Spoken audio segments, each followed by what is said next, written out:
네, 담배를 꺼달라고 했다는 이유로 50대 남성이 아기 엄마의 뺨을 때렸습니다. 금연구역에서 담배를 피우는 것도 모자라 유모차를 끄는 아기 엄마를 폭행한 겁니다. 자, 그런데 이 사건은 쌍방폭행으로 처리가 됐습니다. 어떻게 된 걸까요? 다양한 사회 이슈 양지열 변호사와 함께 짚어보도록 하겠습니다. 안녕하십니까? 네, 안녕하십니까? 네.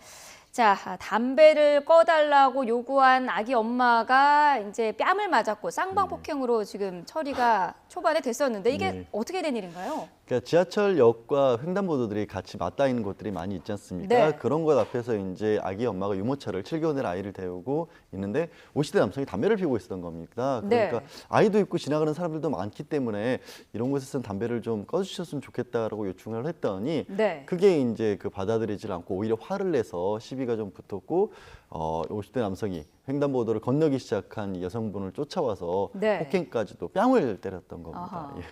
이 남성이 담배를 피우던 곳은 원래 금연 구역이었던 거죠? 그러니까 지금 현재 지하철역 주변은 무조건 다 10m 이내를 다 금연구역으로 하고 있고요. 네. 뭐 공공장소나 사실 금연구역으로 지정이 않더라도 현재 사회적 분위기가 다른 사람들이 있는 곳에서는 담배를 안 피우는 게 그냥 당연한 상식으로 받아들여지고 있는 분위기지 않습니까? 네. 더군다나 아이가 있는 정도면 위험할 수도 있는 거고요. 네, 담배지나 이런 게 들어갈 수 있기 때문에.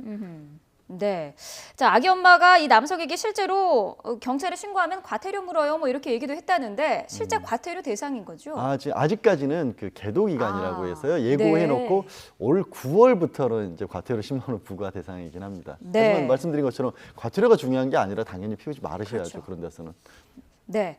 자, 남성은 뭐 내가 담배를 피우겠다는 게 무슨 상관이냐라며 적반하장의 입장을 보였다고 하는데 그 아기 엄마에게 당시 상황을 저희가 좀 직접 들어봤습니다. 잠시 들어보시죠. 아줌마가 뭔 상관이 내가 피겠다는데 지금 시비 거는 거냐고 저한테 되게 적대적으로 막 눈을 막 무섭게 뜨면서 저한테 그러는 거예요. 건너는데 쫓아와서 그럼 신고해봐 하면서 이렇게 해서 탁 때린 거죠. 남자분이 처벌을 없다라고 이야기했기 때문에 굳이 정당방위 부분을 논할 필요가 없는 거죠. 예. 네. 자, 이게 처음에 쌍방폭행으로 되지 않았습니까? 네. 어떻게 이게 쌍방폭행으로 성립이 되는 거죠? 그러니까 이제 그 남성이 여성분의 뺨을 때렸고 이건 네. 당연히 폭행이고요. 뭐 상처도 굉장히 좀 심하게 때린 것으로 네. 보입니다. 빨갛게 이렇게 부어오른 정도인데 그걸 맞고 당황한 여자분이 이제 밀치는 과정에서 네. 남성분의 뭐 목원절이나 이런 부분을 좀 때린 게 된 모양입니다. 아하. 그래서 경찰에서는 이것을 1차적으로 쌍방폭행으로 봤는데 네. 조금 전에 설명한 건 뭐냐면 쌍방폭행으로 처음에는 봤지만 네. 이 폭행이라고 하는 것은 뭐 피해자가 내가 더 이상 처벌을 원하지 않는다라고 하면 아예 처벌을 할 수가 없는 범죄거든요. 이른바 네. 반의사 불발죄라서 그렇기 때문에 일단 처음에 시작은 쌍방폭행이지만 여성분 같은 경우는 어차피 처벌이 안 될 거기 때문에 네. 과연 이 여성분의 행위가 정당한 것이냐 아닌 것이냐를 따져볼 필요조차가 없었다라고 경찰은 설명하고 있고 아하. 그게 이제 법적으로는 맞지만 네. 말씀하신 것처럼 그게 쌍방폭행이 처음에 됐다는 것 자체가 사람들은 그렇죠. 이제 분노를 하는 상황이 된 거죠. 네, 지금 그 점 때문에 인터넷에서도 뭐 공분을 지금 사고 있는 부분인데 어떻습니까? 방어 차원으로 볼 수 있는 건지 어떻게 봐야 될까요? 그 쌍방폭행으로 주로 많이 가는 이유가 뭐냐면 네. 우리는 이제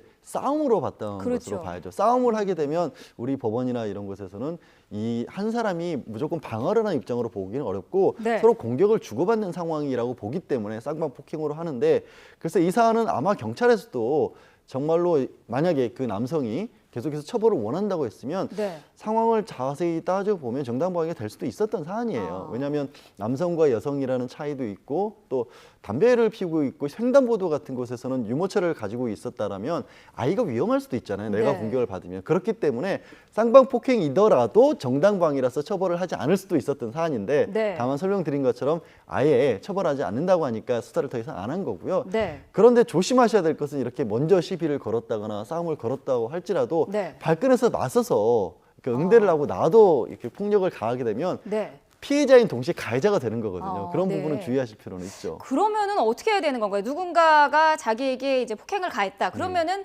가만히 있어야 되는 건가요? 어떻게 해야 될까요? 가장 좋은 부분은 일단 그 자리를 피하셔야 되고요. 네. 우리 법체계가 당사자가 설령 내가 피해를 입었다고 할지라도 직접적으로 내가 그거를 구제하는 것을 원칙적으로 금지하고 있습니다. 네. 정말 아주 피치 못할 사정이 있었을 경우에 내가 여기서 이 사람과 맞서 싸워서 벗어나지 않으면 네. 더 큰 피해를 입겠구나 하는 정도의 사정이 있을 때만 정당방위라고 봐주기 때문에 네. 피하셔서 공권력의 도움을 요청하는 것이 이제 현명한 방법이라고 하겠지요. 네, 알겠습니다.